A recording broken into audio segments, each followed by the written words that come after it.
Offensive line shuffling at the beginning of this week. Is that just to get some sort of different look, shuffle the deck? And yeah, just try to find some some things that work, and we think it's a move to get some guys in positions that we think they can excel in, and it's long-term moves as well. I mean, it's not something that we're going to do and try a guy here or there. It's a long-term position switch where we're going to develop that player at that position. Speaking specifically of one guy in particular. No, just all those guys. Okay. Yeah. I mean, all of them. Some guys moved from guard to center tackle to guard, that type of thing, and so they'll stay there for the foreseeable future. It looks like Cochran's actually making good progress. Matt's moving around well. Yeah, I think we've all been pleasantly surprised that he's coming back as well as he is. I mean, we're not going to rush him back. I mean, it's one of those injuries that he's going to look better when he doesn't have contact, and then when the contact stuff comes, it's going to be a little bit different. But as far as his ability to move around and stuff right now, he looks pretty good. Is that something that can, maybe Arizona game or USC game, he can get back? Yeah, we're thinking possibly Arizona. Yeah. We'll kind of see how he goes next week. Would he be moving back in as a guard or? He'd be back as a guard. Yep. Just missed too much time to put him in center and.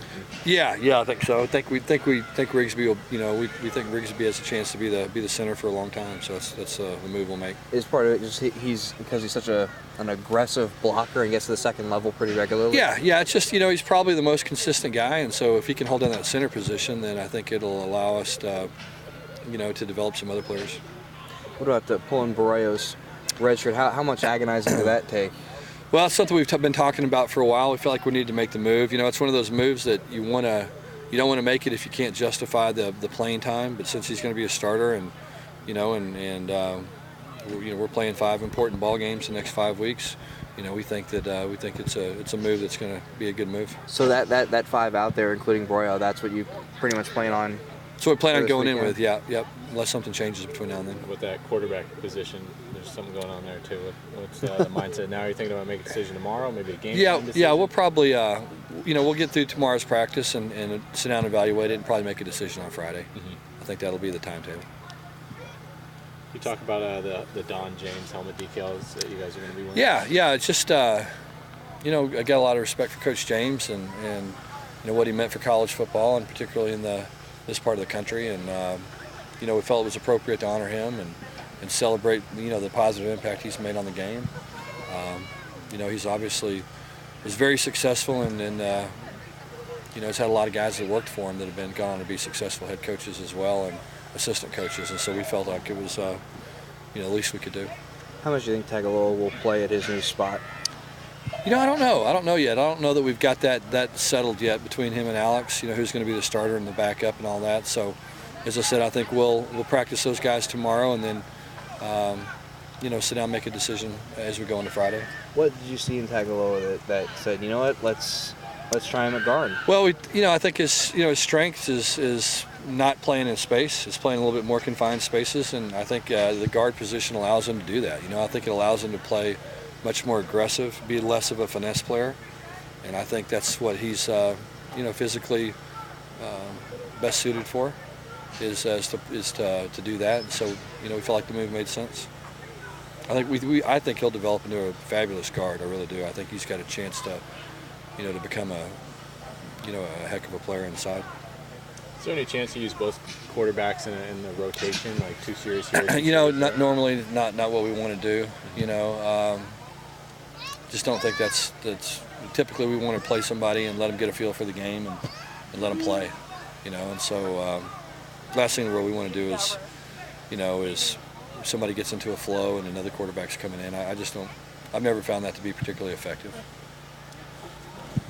As far as simulating Austin Seferian-Jenkins, looks like he had a few guys out there. Yeah, we don't have anybody here really that can simulate his size and speed and ability. I mean, we don't have anybody built that way. So, we've tried some different guys this week to get a look at, what he can do. But, it'll be a little bit of an adjustment as we move into the game. A little bit of work, a little bit of Bame. Yeah, both those guys. And Work's done a good job. Bame's done a good job. But as I said, he's a pretty special athlete. Given the trouble running the ball and given the success that Kyle has had when he's been in there, granted it's only been a few times, Is there any thought to maybe? Yeah, we might use. I mean, we might use him if the situation calls for it.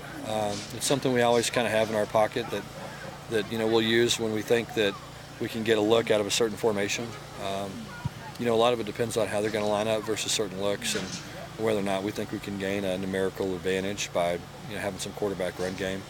And so it's always available. It just depends on if we think it's a good matchup for us. At times, it's looked like the running plays have gone into 6 or more man boxes. Is that just because those are run pass options? Yeah, well, a lot of times it's 5-man box. The safeties are getting down there pretty quick. It's typically haven't run a lot into a 6-man box unless people are rolling safeties down, which they've done a lot.